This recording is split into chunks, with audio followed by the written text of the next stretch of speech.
Hai, Assalamualaikum. Nama saya Nurul Najah binti Zamri. Nombor metrik 23 DKM 19F1033. My name is Nur Syazwani binti Saifuddin. My number matric is 23 DKM 19F1049. Nama saya Nafah Izzah binti Zamri. Nombor metrik 23 DKM 19F1065. Hi, my name is Nasia and my number is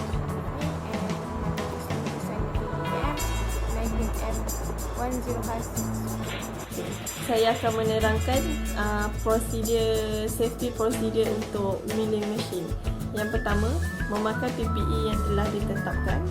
Yang kedua, pastikan semua mesin mempunyai emergency stop yang berfungsi.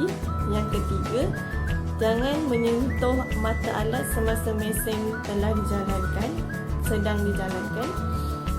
Yang keempat, jangan memakai glove semasa mengendalikan mesin.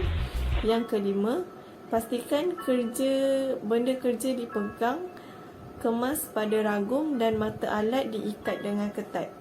Yang keenam, pastikan mata alat tidak bersentuhan dengan ragum. Yang ketujuh, hendaklah sentiasa berada pada mesin semasa mesin sedang beroperasi. Macam ini saya akan menerangkan equipment dan machine setup.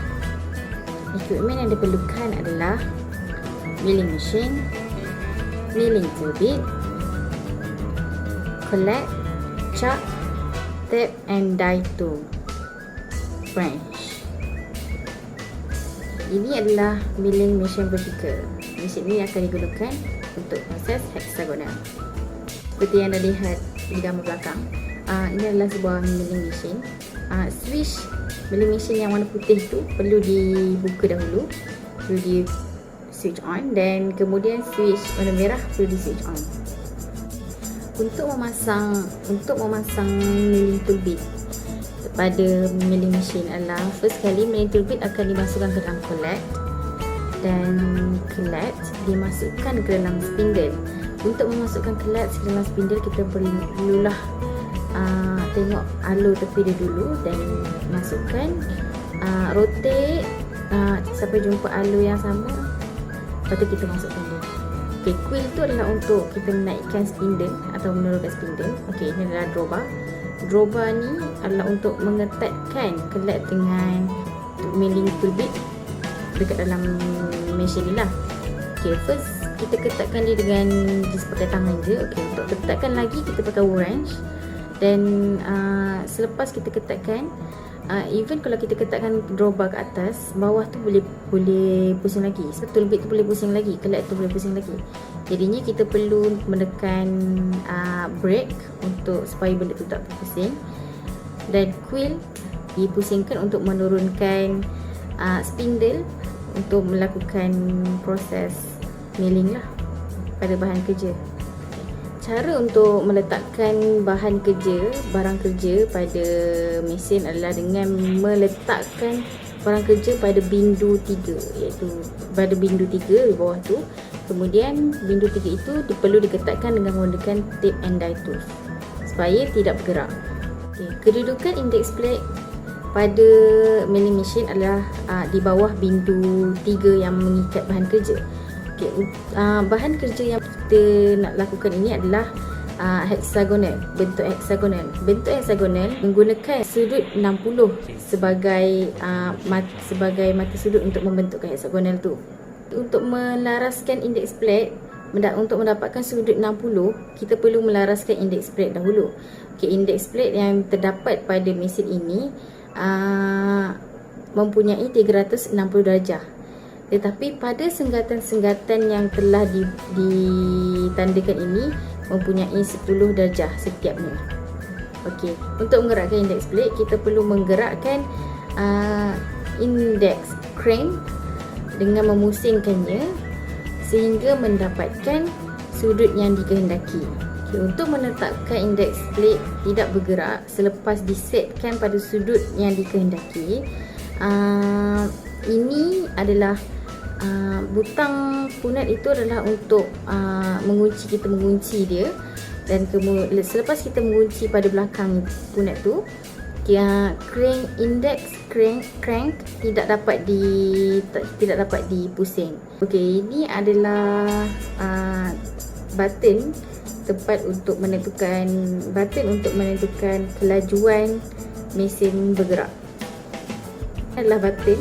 Okay, buka power dahulu. Okey, kemudian dekat atas tu ada dua button, satu hijau dan satu putih.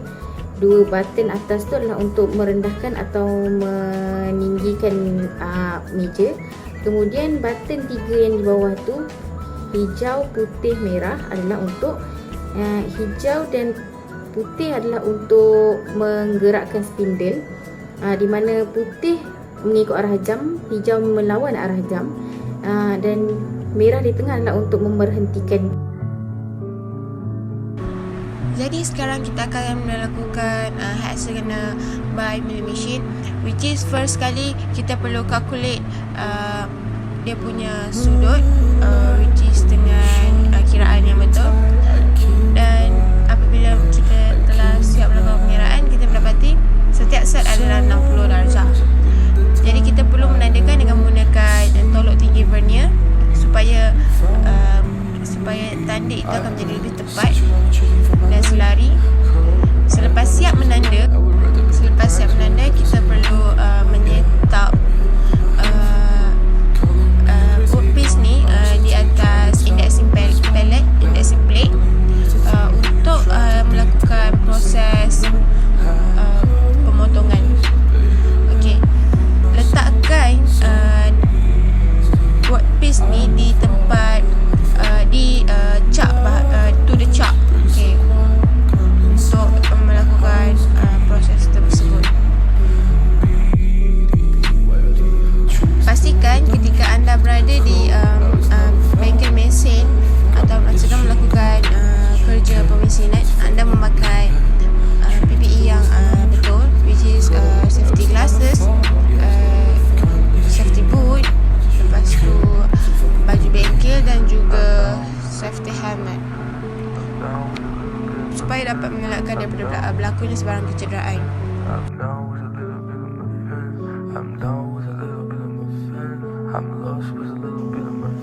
Proses pemotongan bahan. Selepas X disetkan kepada kosong, kuncikan meja mesin, hidupkan mesin,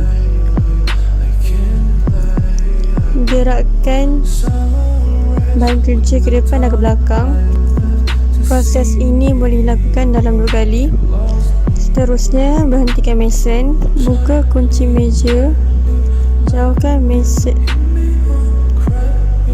bahan kerja daripada mata alat supaya bila kita masukkan nanti tidak mengenai mata alat. Masukkan bahan kerja ke kiri sebanyak 0.2, merujuk kepada meter supaya senang kita nak tentukan bacaan 0.2. Kemudian kunci semula meja mesin supaya meja tidak bergerak. Onkan mesin, gerakkan bahan kerja ke depan dan ke belakang. Berhentikan mesin. Proses ini akan berulang sehingga X mencapai 2 mm, iaitu kita akan menaikkan 0.2 sebanyak 1 kali pusingan. Langkah seterusnya, menetapkan permulaan pemotongan. Hidupkan mesin pada arah jam. Gerakkan bahan kerja supaya mengenai sentuhan pertama. Selepas tu, setkan X kepada 0.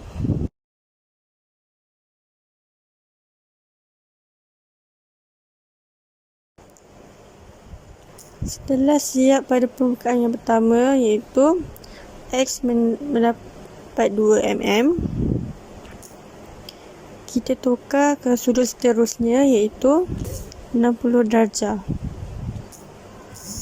Bagi indexing plate, ia menunjuk pada 6.